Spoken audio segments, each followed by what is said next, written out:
పిచ్చి కుక్క అని అరిసి మంచి కుక్కను చంపేసినట్టు ఒక మంచి ప్రాజెక్ట్ ని అవినీతి జరిగిందని నెపం పెట్టి ప్రాజెక్ట్ ని మొత్తం కూల్చేసే పరిస్థితికి వచ్చాడు.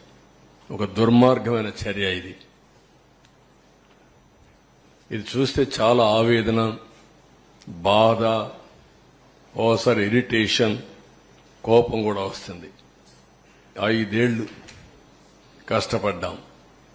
కష్టం మొత్తం బూడిదలో పోసిన పన్నీరైంది. కనీసం అప్పుడు ఒక స్పష్టత ఉంది. ప్రాజెక్టుకి ఇవి చేయాలి, ఈ కోర్టులో ఇది వికెట్ చేయించాలి, ఈ ఇంజనీర్లు రికమెండేషన్ ఇచ్చారు, ఈ రికమెండేషన్ ప్రకారం ఫౌండేషన్ వేయాలి, ఓకే ఈ కాంట్రాక్ట్ సరిగా లేడు, ఆ కాంట్రాక్ట్ డబ్బులు ఇవ్వాలి, డయాఫామ్ వాల్ కట్టినప్పుడు కాంట్రాక్టర్కి డబ్బులు ఇవ్వలేదని ఆ డయాఫామ్ వాల్ అతనికి నాకు ఫిర్యాదులు వస్తే కేబినెట్లో కూడా చర్చించి ఆయనకు ఆ వర్క్ ఎంత ఇవ్వాలనో ఈ కాంట్రాక్టర్కి ఇవ్వకుండా నేరుగా అతనికే ఇచ్చి 2 సీజన్లో పూర్తి చేయించాం. అలాంటి నిర్ణయాలు చాలా చేశాం. ఈరోజు అవన్నీ తలుచుకుంటే బాధేస్తుంది, గుండె తరక్కపోతుంది.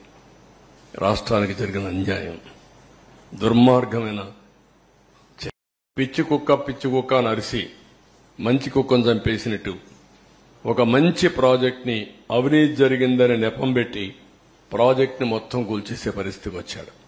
ఒక దుర్మార్గమైన చర్య ఇది. ఇది చూస్తే చాలా ఆవేదన, బాధ, ఓసారి ఇరిటేషన్, కోపం కూడా వస్తుంది. 5 ఏళ్లు కష్టపడ్డాం. కష్టం మొత్తం బూడిదలో పోసిన పన్నీరైంది. కనీసం అప్పుడు ఒక స్పష్టత ఉంది.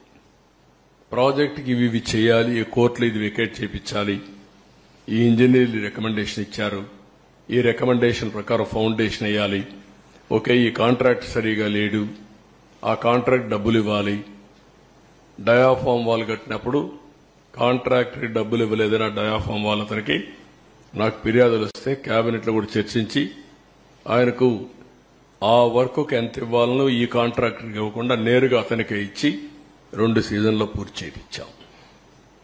అలాంటి నిర్ణయాలు చాలా చేశాం. ఈరోజు అవన్నీ తలుచుకుంటే బాధేస్తుంది, గుండె తరక్కపోతుంది. రాష్ట్రానికి జరిగిన అన్యాయం, దుర్మార్గమైన పిచ్చి కుక్క అని అరిసి మంచి కుక్కను చంపేసినట్టు ఒక మంచి ప్రాజెక్ట్ ని అవినీతి జరిగిందని నెపం పెట్టి ప్రాజెక్ట్ ని మొత్తం కూల్చేసే పరిస్థితికి వచ్చాడు. ఒక దుర్మార్గమైన చర్య ఇది. ఇది చూస్తే చాలా ఆవేదన, బాధ, ఓసారి ఇరిటేషన్, కోపం కూడా వస్తుంది.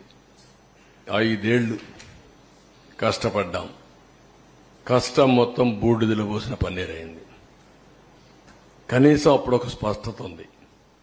ప్రాజెక్టుకి ఇవి చేయాలి, ఈ కోర్టులో ఇది వికెట్ చేయించాలి, ఈ ఇంజనీర్లు రికమెండేషన్ ఇచ్చారు, ఈ రికమెండేషన్ ప్రకారం ఫౌండేషన్ వేయాలి, ఓకే ఈ కాంట్రాక్ట్ సరిగా లేడు, ఆ కాంట్రాక్ట్ డబ్బులు ఇవ్వాలి, డయాఫామ్ వాల్ కట్టినప్పుడు కాంట్రాక్టర్కి డబ్బులు ఇవ్వలేదని ఆ డయాఫామ్ వాల్ అతనికి నాకు ఫిర్యాదులు వస్తే కేబినెట్లో కూడా చర్చించి ఆయనకు ఆ వర్క్ ఎంత ఇవ్వాలనో ఈ కాంట్రాక్టర్కి ఇవ్వకుండా నేరుగా అతనికే ఇచ్చి 2 సీజన్లో పూర్తి చేయించాం.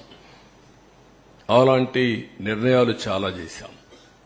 ఈరోజు అవన్నీ తలుచుకుంటే బాధేస్తుంది, గుండె తరక్కపోతుంది. రాష్ట్రానికి జరిగిన అన్యాయం,